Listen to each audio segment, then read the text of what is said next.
Charlie of the Rolling Stones died, and how does the Rolling Stones go on, and all that kind of stuff. But I thought, Jesus, like, you lost your buddy. Yeah. Well, it's very difficult to lose friends, you know. As you get older, you lose a lot of friends. And not only friends. For nearly 60 years, Charlie Watts was the stoic, unwavering heartbeat of the Rolling Stones. He was the band's anchor, its soul, the calm eye in a hurricane of rock and roll.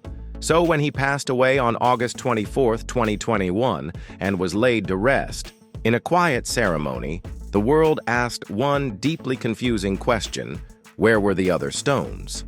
The truth is far more complex and personal than you might think. It's a story tangled up in strict pandemic travel restrictions and a profound understanding of the man himself, which led the band to honor him in the only way they knew how. 2. Get why their absence was such a shock. You have to understand just how present he always was. Charles Robert Watts wasn't your typical rock star. In fact, he seemed to actively dislike the idea. While his bandmates were busy building their legends of flamboyant rebellion, Charlie remained the impeccably dressed, quietly spoken jazz fan, who looked like he'd accidentally wandered on stage from a Savile Row fitting. Born in London in 1941, his first love wasn't rock and roll. It was jazz. His first instrument was actually a banjo, but he tore off the neck and played the head like a snare drum. That foundation in the swing and subtlety of jazz became his secret weapon. When he finally joined the Stones in January 1963, after turning them down because they couldn't pay him, he brought a feel that was completely different from the heavy-handed drummers of the time. Mick Jagger later said, "Charlie brought another sensibility, the jazz touch. He gave a swing to the band, the swerve and subtlety. He didn't just keep time. He created the groove that gave Jagger the freedom to dance and Keith Richards the foundation to build his iconic riffs. As Jagger put it, he was the rock the rest of it was built around. And his role went way beyond the music. In a band famous for its massive egos, Charlie was the quiet center, the guy everyone respected, the adult in the room. There's that legendary story from the mid-'80s. A drunken Mick Jagger calls Charlie's hotel room in the middle of the night and slurs, "Where's my drummer?" 20 minutes later, there's a knock on Jagger's door. It's Charlie. He's shaved, cologned, and wearing a bespoke suit. He walks straight up to Mick, grabs him, and lands a right hook, saying coldly, "Don't ever call me your drummer again. You're my fucking singer." Then he turned and walked out. The story perfectly captures who he was. A man of immense dignity, quiet strength, and zero tolerance for nonsense. His personal life was just as different. He married his one and only wife, Shirley, in 1964, and they were together for 57 years until his death. When the band went to the Playboy Mansion, he famously spent his time in the game room. He actually hated touring because he missed his family and his beloved Arabian horses. He was a man who collected rare classic cars, but couldn't even drive. He just admired them as beautiful objects. He was a true gentleman. His death wasn't just the loss of a drummer, it was the silencing of the band's very heartbeat. And that's why, when the news broke that his brothers weren't at his funeral, the world was left completely bewildered. In the days after Charlie died, tributes poured in from everyone. Paul McCartney called him a fantastic drummer, steady as a rock. Elton John called him the ultimate drummer. The Stones themselves posted their own silent, powerful tributes. Mick shared a photo of a smiling Charlie. Ronnie Wood posted a picture of them together. But it was Keith Richards' tribute. That hit hardest. A single, stark image of a drum kit with a closed sign hanging on it. No caption needed. Then came the funeral. It was a small, secret ceremony in Devon, the part of England he loved and called home. It was private, modest, and exactly what Charlie would have wanted. But Mick Jagger, Keith Richards, and Ronnie Wood were nowhere to be seen. To the public, it seemed insane. This wasn't just a band. This was a brotherhood that had survived everything. How could they not be there to say a final goodbye? Instantly, the theories started flying. Was there a secret fight? A bitter falling out? The optics were just terrible. It looked like a cold-hearted snub to the man who gave them their swagger. The narrative quickly became the jet-setting rock stars couldn't be bothered to show up for their humble friend.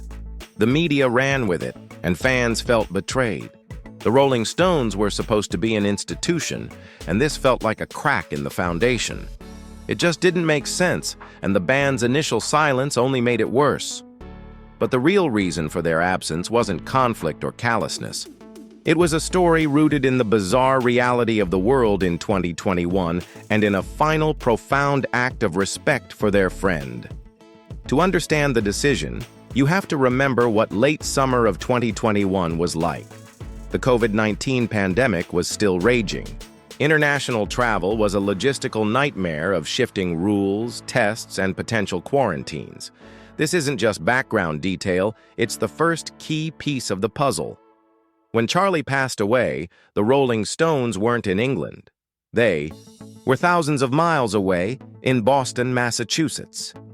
And they weren't on vacation. They were in final intensive rehearsals for the US leg of their No Filter tour. This was a massive operation involving hundreds of crew members, all operating within strict COVID protocols designed to protect the entire touring party, especially the band members. Then in their late 70s.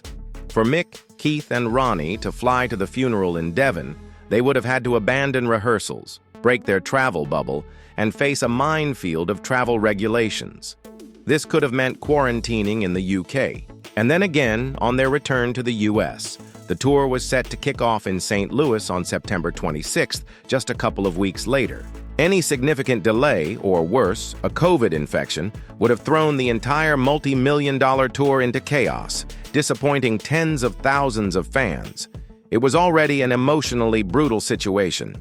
Weeks before his death, the band had announced that Charlie would be sitting out the tour to recover from a medical procedure. He had personally handpicked his replacement, the brilliant Steve Jordan. They were already trying to figure out how to be the Rolling Stones without Charlie. When they got the news, he was gone. So the first layer of the story is a practical one. They were trapped, not by a lack of care, but by a global pandemic and professional commitments that were locked in place. Flying to the UK just wasn't feasible without risking the health of their entire crew and the tour itself. But those logistics were only half the story. Logistics and tour schedules make sense, but they don't tell the whole story. To get to the heart of it, you have to focus on the man himself. Charlie Watts actively hated the spectacle of fame. He prized his privacy and couldn't stand a fuss. A former tour manager put it best. He would have hated the commotion that involving the public would have meant. This was just who he was. He was the Stone who, on tour, would spend his free time sketching the hotel beds he slept in. He once admitted, "I wasn't interested in being a pop idol sitting there with girls screaming. It's not what I wanted to be, and I still think it's silly." Knowing this, his family, led by his wife Shirley, made a choice. They organized a small, intensely private funeral in Devon, far from the London media circus. The ceremony was kept a secret on purpose. It was a quiet farewell for a quiet man. The arrival of Mick, Keith, and Ronnie, no matter how well-intentioned, would have destroyed that. Paparazzi would have flooded the small village, helicopters would have been buzzing overhead, and a solemn, private moment would have become a global media event. It would have been the very definition of the fuss that Charlie despised his entire life. So the band's decision to stay in Boston wasn't a snub. In its own way, it was the ultimate act of respect. They understood that the best tribute they could pay their friend was to protect the privacy of his farewell. By staying away, they gave his family the space to grieve in peace and ensured Charlie's final send-off was exactly how he would have wanted it: private, dignified, and beautifully understated. They chose to honor the man, not the myth. While a Many were focused on who wasn't at a small church in Devon. The real tribute was being prepared on a massive stage in Boston. The No Filter Tour was no longer just a concert series. It became a rolling, thundering, nightly memorial to Charlie Watts. At the first show in St. Louis, before the band even came out, the giant video screens lit up with a photo montage of Charlie, spanning his entire life. For 2 minutes, the entire stadium watched in silence as a simple, steady drum beat, Charlie's beat, played over the speakers. The show opened on an empty stage with just a drum beat and the memory of a friend. Then the band walked out. Mick Jagger, flanked by Keith and Ronnie, stepped forward, his usual swagger replaced by raw emotion. His voice cracked as he spoke to the crowd. "This is our first ever tour we've ever done without him," he said. "We'll miss Charlie so much." He asked the crowd to join them in a toast to Charlie, and then they dedicated Tumbling Dice to him. This happened every single night of the tour. Every show began with the photo tribute and a dedication from Mick. Keith Richards later said, "Charlie told me, 'Look, I can't do it, but the show must go on,' and he would have hated it if we stopped because of him." Their tribute went beyond the stage. The iconic tongue and lips logo was turned black and white for the tour. After the tour ended, they gathered at one of Charlie's favorite jazz clubs in London, Ronnie Scott's, for a secret show, a quiet, intimate jam session with friends and family. A perfect nod to his first musical love. This nightly, public display of love was the ultimate answer to any speculation.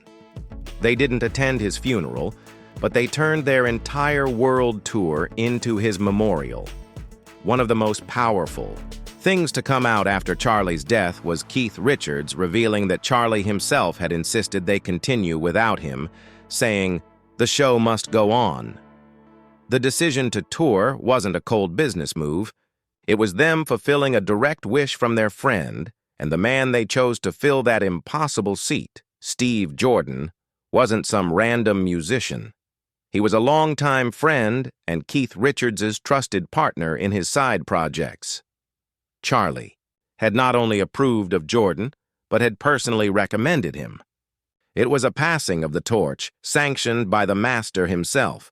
For the band, carrying on was the ultimate tribute to Charlie's own work ethic. After beating throat cancer in 2004, he immediately embarked on a grueling 2-year world tour. He was the definition of reliable. For the band to stop because he was gone would have been a betrayal of the very standard he set for nearly 60 years.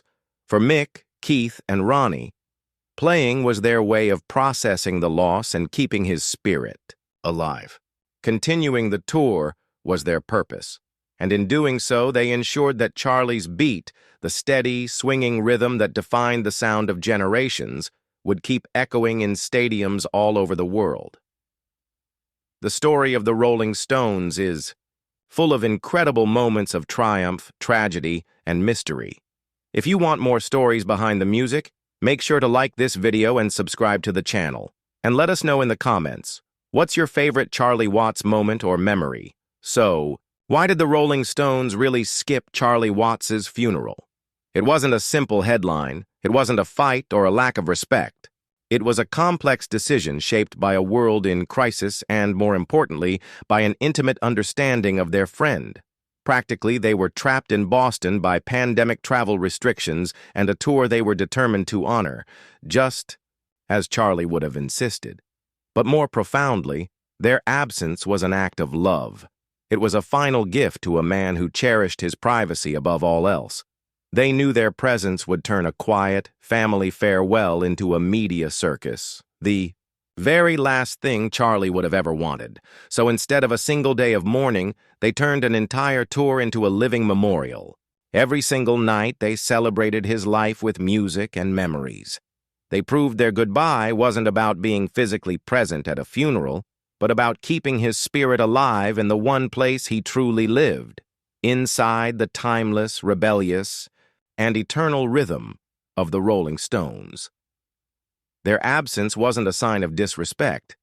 It was perhaps the most respectful gesture of all, a final, quiet understanding between the greatest rock and roll band in the world and the gentle, steady heartbeat that, for 60 years, had made them roll.